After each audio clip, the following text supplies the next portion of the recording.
আসসালামু আলাইকুম। এই ভিডিওতে আলোচনা করব ব্যারনস টুফেলের প্রবলেম 86 থেকে আলোচনা শুরু। প্রথম এই তিনটে সেন্টেন্স আমরা পড়ব।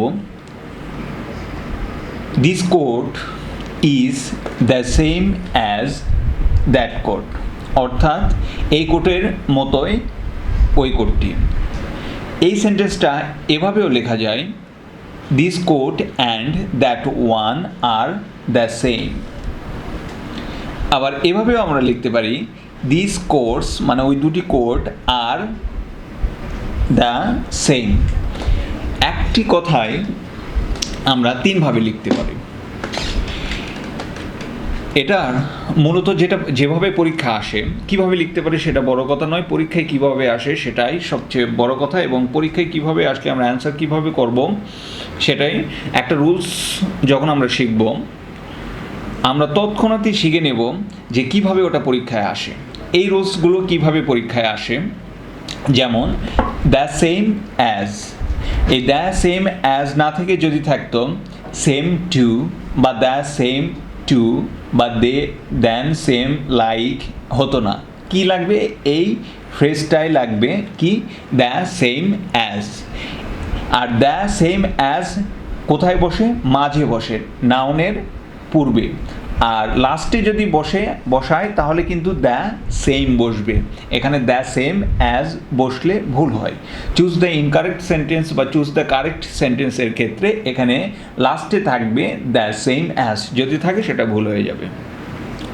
আর তৃতীয়ত এটাও লাস্টে বসেছে, দ্য সেম বসেছে। এরকম এই মাঝে কোনগুলো বসে এবং লাস্টে কোনগুলো বসে এই সেম ধরনের সেন্টেন্সে, সেটা ব্যারনস টুফেলের 86 থেকে আলোচনা করা আছে। যেমন প্রথমে দ্য সেমের ক্ষেত্রে দ্য সেম এখানে বসতে পারতো সিমিলার। যদি সিমিলার বসতো তাহলে এখানে বসতো দ্য সিমিলার টু, এই সিমিলার টু বসতো। আর লাস্টে বসলে বসতো কি? সিমিলার, শুধু সিমিলার, সিমিলার টু নয়। এখানেও লাস্টে সিমিলার বসতো, সিমিলার টু নয়। সিমিলার টু কোন ক্ষেত্রে বসবে? বাক্যের মাঝে, বাক্যের মাঝে সিমিলার টু বসে। আর লাস্টে হলে বসে সিমিলার। এই অনুরূপ নিয়ম কোনটার কোনটার ক্ষেত্রে প্রযোজ্য এটা একটু দেখি। The same as, similar to, like. লাইকও সেন্টেন্সের মাঝে বসে দ্য সেম অ্যাজের মতো। আর লাস্টে হলে বসতো অ্যালাইক। অর্থাৎ এখানে যদি হতো আমরা সিমিলার টু বসাতে পারতাম আর লাস্টে হলে সিমিলার। লাইক হলে মাঝে আমরা বসাবো লাইক আর লাস্টে আমরা হলে বসাবো অ্যালাইক। এটা একটা বিষয়। আর যদি এটা সেমের ক্ষেত্রে, যে এই কোডের মতোই ওই কোডটি, তাহলে সেক্ষেত্রে আমরা কি বসাবো? দ্য সেম অ্যাজ বসাতে পারি, সিমিলার টু বসাতে পারি বা লাইক বসাতে পারি। আর যদি ডিফারেন্ট হয় তাহলে ডিফারেন্ট হলে আমরা কি লিখব? যে ডিফারেন্ট ফর্ম। জাস্ট এখানে কি লিখতাম? যে this code is different form that one. আর লাস্টে হলে কি বসাতাম? This code and that code are different. অর্থাৎ লাস্টে হলে বসবে কি? ডিফারেন্ট। আর মাঝে হলে কি বসবে? Different form. এটাই 86-এ দ্য সেম অ্যাজের কথা। অর্থাৎ এখানে কি বিষয়? যে দ্য সেম অ্যাজ এর পরে একটা নাউন অথবা প্রোনাউন বসবে, এই যে বসেছে। সিমিলার টুর পরেও কি বসবে? নাউন বা প্রোনাউন বসবে। এখানে আমরা সিমিলার টু বসাতে পারতাম। লাইকের পরে নাউন বা প্রোনাউন বসবে, এই যে এখানে লাইক বসাতে পারতাম। আর ডিফারেন্ট ফর্মের পরেও কি? নাউন বা প্রোনাউন বসবে। এখানে আমরা এই দ্য সেম অ্যাজের জায়গায় আমরা ডিফারেন্ট ফর্ম বসাতে পারতাম। আর লাস্টে কি বসে? একদম দ্য সেমের জায়গায় দ্য সেম বসতে পারে, সিমিলার বসতে পারে, অ্যালাইক বসতে পারে যদি মতো বা সদৃশ হয়। আর যদি ডিফারেন্ট হয় তাহলে তো ডিফারেন্ট কথাটি বসবে লাস্টে, আর মাঝে বসবে ডিফারেন্ট ফর্ম। এটাই দ্য সিমিলারের আলোচনাটা রয়েছিল 86-এ।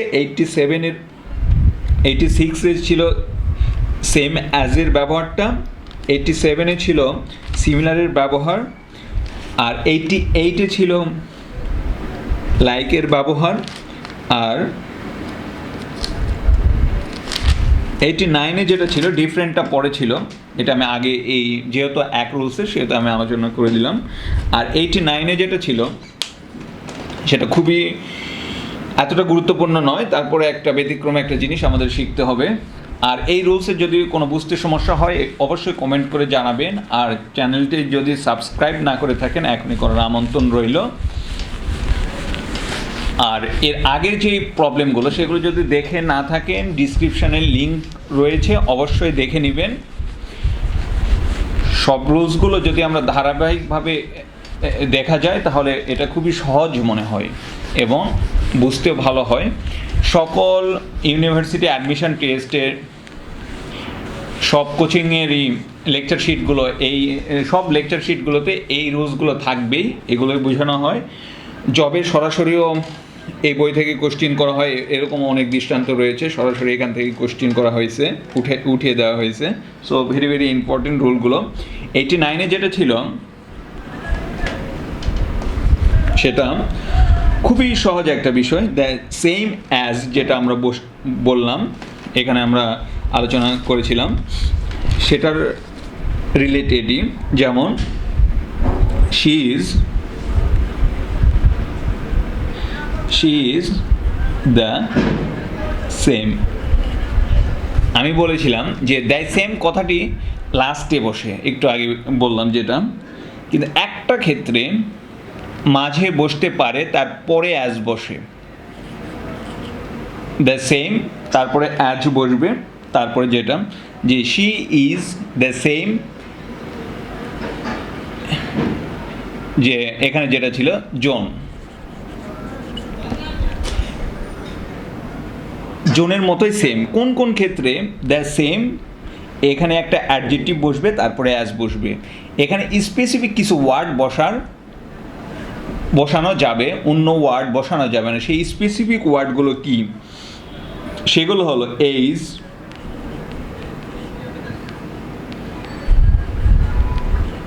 Height, size,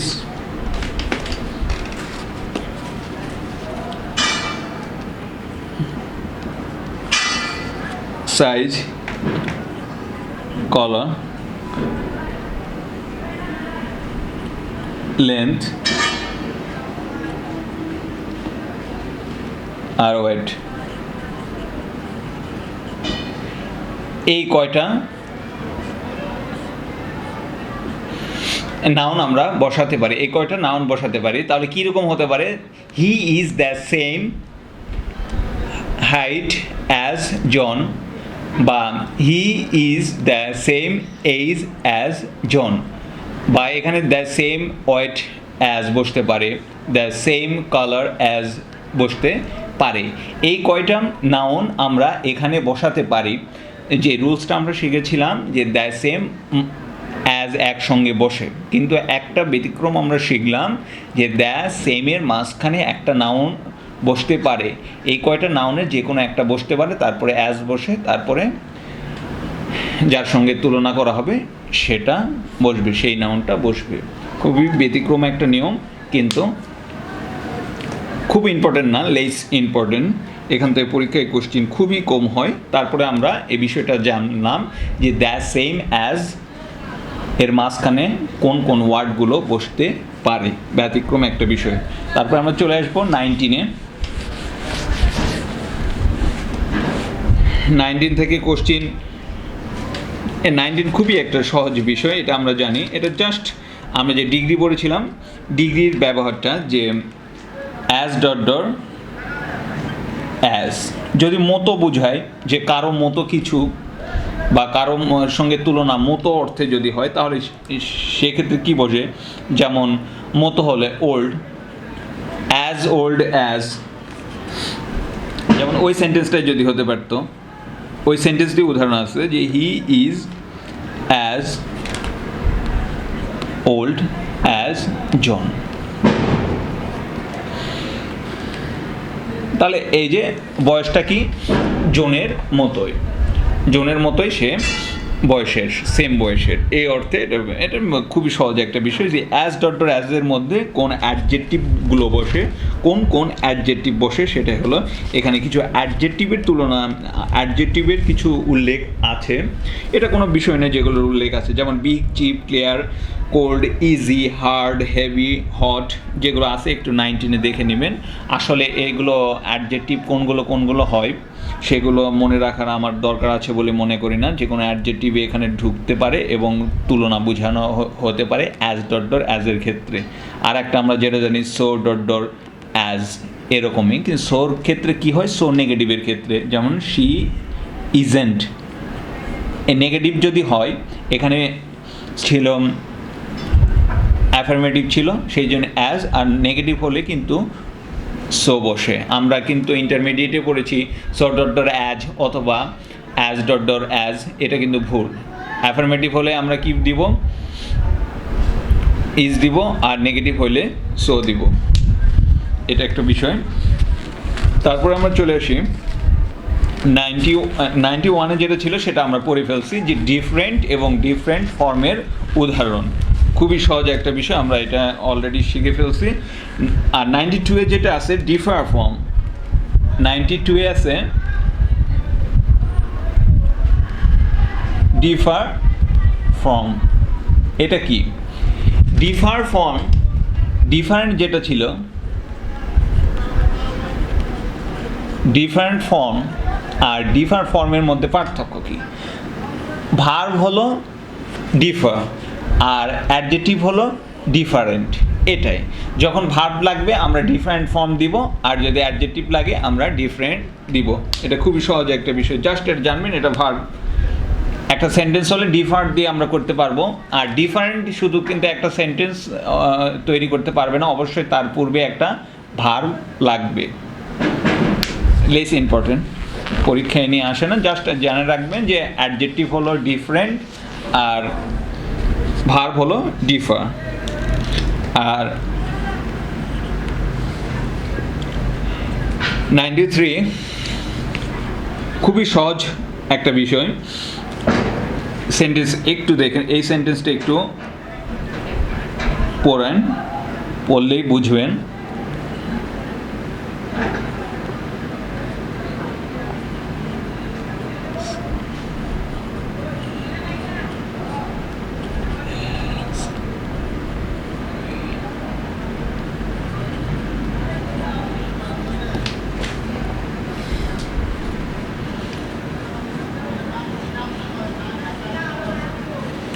we want oblique, যে উদাহরণটা যেখানে ছিল নিড ছিল, নিডই দিলাম, ব্যারন স্টোভেলে নিড দিয়ে করা আছে। এই এটার বিষয় হলো কি, উই হ্যাভ হাফ, আমাদের অর্ধেক আছে, as many as we need, যতটা আমাদের প্রয়োজন, যতটা প্রয়োজন তার অর্ধেক আছে। এখানে বিষয়টা কি, এখানে যদি কি থাকে, হাফ থাকে অথবা টোয়াইস থাকে, বা কি থাকতে পারে, অবলিক, হাফও থাকতে পারে, টোয়াইসও থাকতে পারে, আবার কি থাকতে পারে, 3 টাইম, 4 টাইম, বা 5 টাইম, 6 টাইম, যাই থাকুক না, 7 টাইম, 8 টাইম, 9 টাইম থাকুক না কেন, যাই থাকুক, এই ওয়ার্ডগুলো যদি থাকে, half, twice, 3 time, 4 time, 5 time, 6 time, so তাহলে সেক্ষেত্রে আমরা কি করতে পারি, অ্যাজ মানি অ্যাজ বসাবো। আবার অ্যাজ মানি না হয়ে, অ্যাজ মেনি না হয়ে অ্যাজ মাচ হতে পারে। তাহলে অ্যাজ মেনি অ্যাজ না বসে অ্যাজ মাস অ্যাজও বসতে পারে। কখন মেনি বসে এবং কখন মাছ বসে এটা কিন্তু আমরা আগে আলোচনা করেছি, ডিসক্রিপশনের লিঙ্ক থেকে দেখে নেবেন। যদি এরপরে যদি আমরা বুঝাই যে কাউন্টেবল ছিল, তাহলে কাউন্টেবলের ক্ষেত্রে অ্যাজ মেনি অ্যাজ বসবে, আর আনকাউন্টেবলের ক্ষেত্রে অ্যাজ মাছ অ্যাজ বসবে। এটা যে মতোই আমাদের কত আছে, উই হ্যাভ হাফ আছে, অ্যাজ মেনি অ্যাজ, যতটা আমাদের উই নিড, আমাদের প্রয়োজন।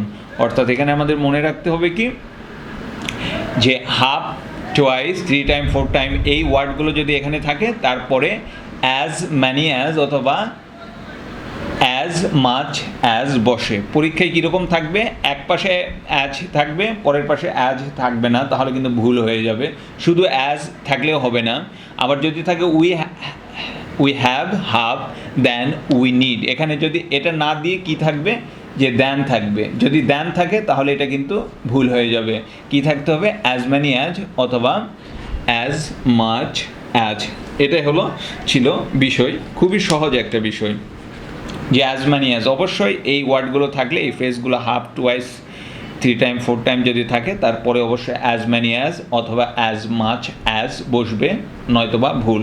দেন থাকতে পারে, টু থাকতে পারে কনফিউজ করার জন্য, তাহলে সেক্ষেত্রে এটা ভুল হয়ে যাবে, এটা মনে রাখতে হবে। তারপরে বুঝতে সমস্যা হলে অবশ্যই কমেন্ট করে জানাবেন। আর পরে যেটা ছিল খুবই সহজ, 94-এ যেটা ছিল, যদি আমি বলি যে আমার 10,000-এর বেশি টাকা আছে, তাহলে কি বলবো, যে আই হ্যাভ মোর দেন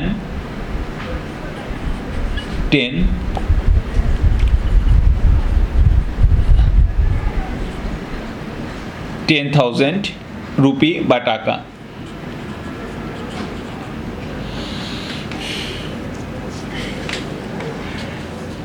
এটা বিষয়। যদি মোর দেন যদি বেশি হয়, তাহলে আমি কি বলবো, যে আই হ্যাভ মোর দেন 10,000 টাকা। আর যদি কম থাকতো তাহলে আমি কি বলতাম, লেস দেন। এটা খুবই সহজ একটা বিষয়।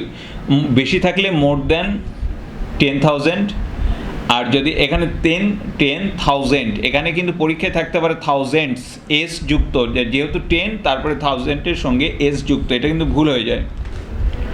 কারণ 100, 1000, মিলিয়ন, ট্রিলিয়ন এগুলোর সঙ্গে এস যুক্ত কিন্তু হয় না, জাস্ট সংখ্যাটা লিখতে হয়। তাহলে উই হ্যাভ, এটা পরীক্ষায় আসে, ভেরি ভেরি ইম্পর্টেন্ট একটা রুলস, যে উই হ্যাভ মোর দ্যান 10,000। আর যদি কম হতো তাহলে কি বসতাম, লেস দেন। অর্থাৎ বেশির ক্ষেত্রে যদি একটা কিছু আমার বেশি থাকে, যে আমি যে এস্টিমেটটা দিব যে 10,000, ওটার যদি বেশি থাকে তাহলে কি বলবো, আই হ্যাভ মোর দ্যান 10,000। আর কম থাকলে যে আই হ্যাভ লেস দ্যান 10,000। এটা ছিল আমার 94-এ। আর 95-এ আছে এই সেম কথাটাই, যদি আমি ঠিক এক্স্যাক্ট কত আছে সেটা আমি জানি না, কিন্তু মতো যে আমার 10,000-এর মতো টাকা আছে, তাহলে সেক্ষেত্রে আমি কি বলতাম, লেস মোর কিছুই হতো না, কি হতো, অ্যাজ মাচ অ্যাজ বা অ্যাজ ম্যানি অ্যাজ। যেমন অ্যাজ ম্যানি অ্যাজ, এটা বসতো। এটা কি বসতো, অ্যাজ ম্যানি অ্যাজ। কত, I have as many as 10,000। অর্থাৎ ঠিক কত আছে আমি জানি না, ধারণা করছি যে 10,000-এর মতোই আছে, তাহলে I have as many as 10,000। এটা আছে 25-এ। এটা আমরা অ্যাজ ম্যানি অ্যাজে 25 প্রবলেমে আছে। তারপরে যেটা আছে 26-এ, 96-এ আছে,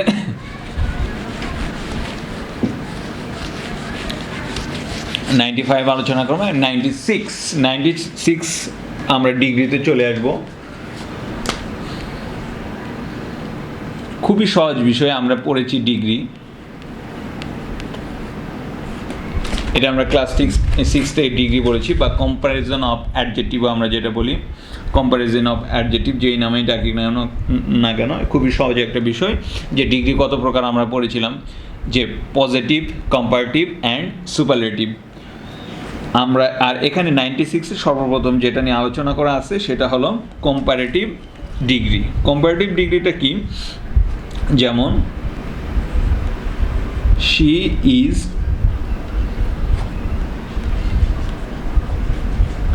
টল,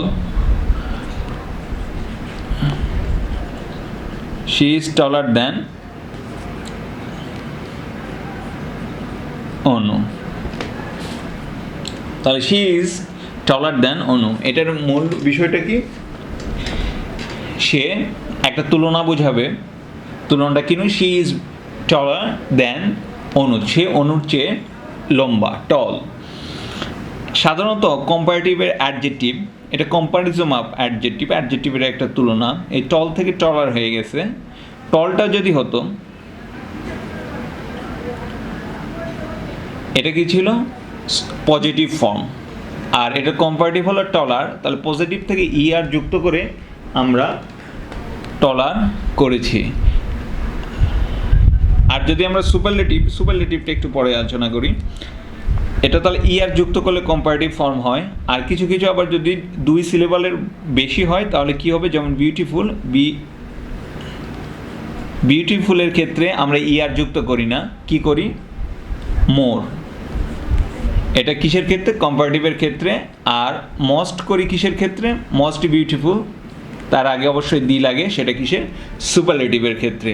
আর শুধু বিউটিফুল এটা পজিটিভ। এগুলো আমরা সবাই জানি যে কোনগুলো কোন ফর্ম।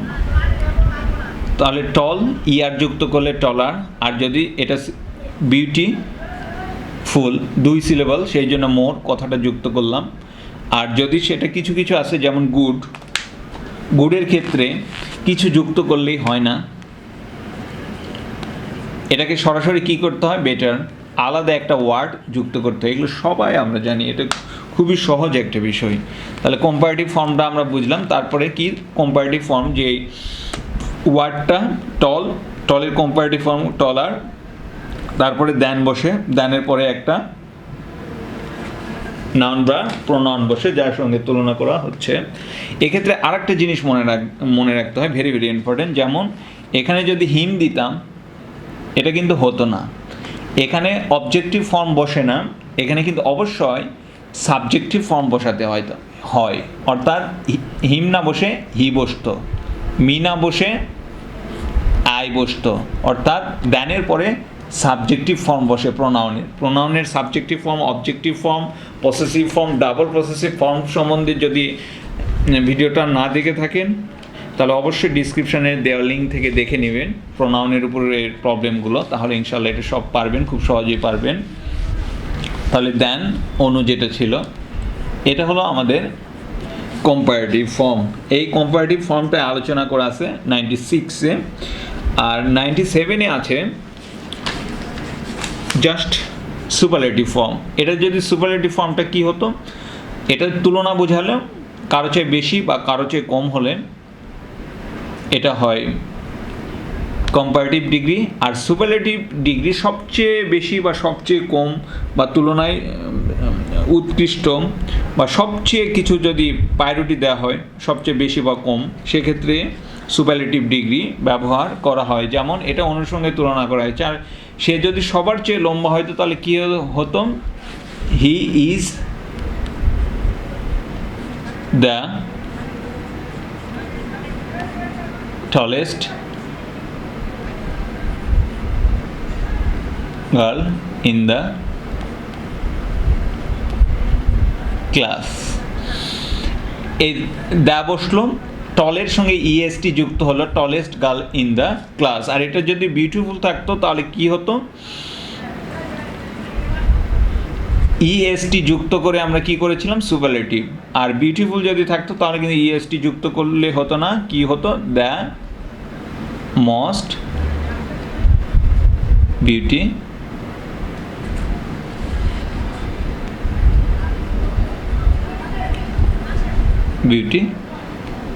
বিউটিফুল। আর গুড যদি থাকতো তাহলে কি হতো? এটা কোনো ইএসটি বা মোস্ট যুক্ত করলে হবে না, এটা আলাদা যে ফর্ম ছিল দ্য বেস্টই বসাতে হতো। এটা একটা বিষয়। তো সুপারলেটিভের যে ব্যবহারটা সেটা আছে 96-এ। আরও আমরা যে ট্রান্সফরমেশন অফ সেন্টেন্সের ক্ষেত্রে আমরা ডিগ্রি করেছি, কিভাবে ডিগ্রি ট্রান্সফর্ম করতে হয় সুপারলেটিভ থেকে পজিটিভ থেকে সুপারলেটিভ, এগুলো আমরা জানি। তারপরে এটা আমরা শর্ট এবং টু দ্য পয়েন্ট এই ব্যালেন্স টু ফেলে আলোচনা করা হয় এবং এখান থেকেই পরীক্ষায় আসে। সেহেতু আবার একবার আমরা রিভিশন এবং টু দ্য পয়েন্ট আমরা শেখার একটু চেষ্টা করছি।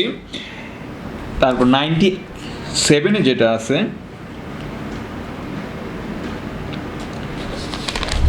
97-এ সুপারলেটিভ আছে, এটা আমরা শিখে নিলাম। 98-এ আছে কি? যে ফর্ম, যেমন আমি বললাম গুডের সঙ্গে কিন্তু কিছু যুক্ত ইএসটি যুক্ত করলে কিন্তু সুপারলেটিভ হয় না, বা ইয়ার যুক্ত করলেও কম্পারেটিভ হয় না, এটা আলাদা। যেমন good, positive form, better, the best. এই যে ইরেগুলার অ্যাডজেক্টিভ আছে, অর্থাৎ আর যুক্ত করলে বা ইএসটি যুক্ত করলে বা মস্ট বা মোর যুক্ত করলে যেই কম্পারেটিভ ফর্ম বা সুপারলেটিভ হয় না, সেগুলোকে বলা হয় ইরেগুলার অ্যাডজেক্টিভ। ইরেগুলার অ্যাডজেক্টিভের উদাহরণ আছে 98-এ। এটা একটু আমরা দেখে নিব, খুবই সহজ যেগুলো ছিল। যেমন ফার ছিল, ফারের দুটো ছিল, FURTHER একটা, ফাদার, আর FATH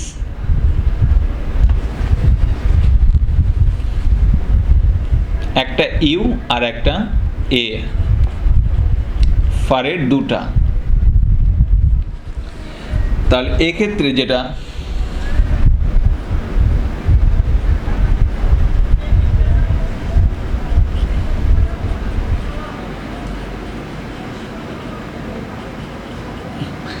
এই যে দুটা,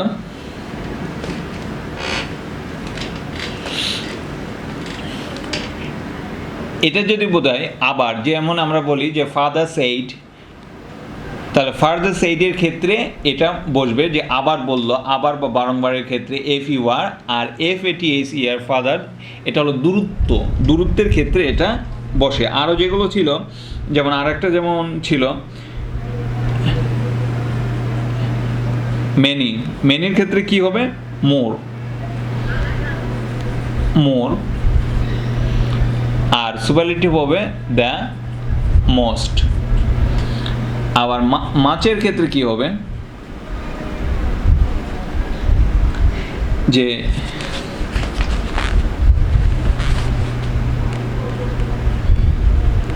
মাছের ক্ষেত্রে কি হবে, এটা যখন মেনি কখন হয়, যখন কাউন্টেবল, আর মাছ কখন হয়, যখন আনকাউন্টেবল।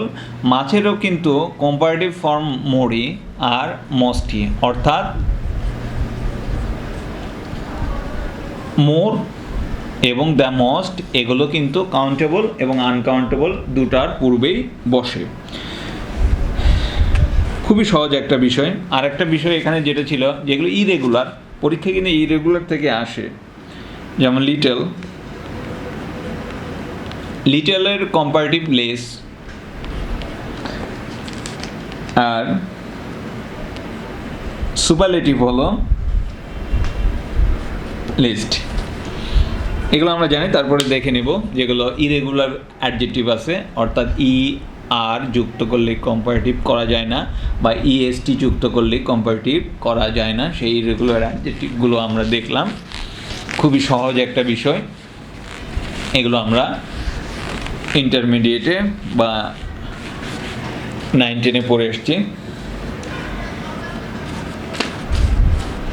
আর 19-এ যেটা ছিল, 19-এ যেটা আছে সেটাও কম্পারেটিভেরই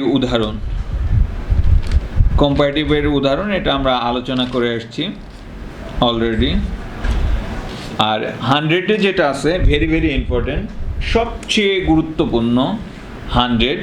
এর পরের ভিডিওতেই আমরা 100 আলোচনা করব।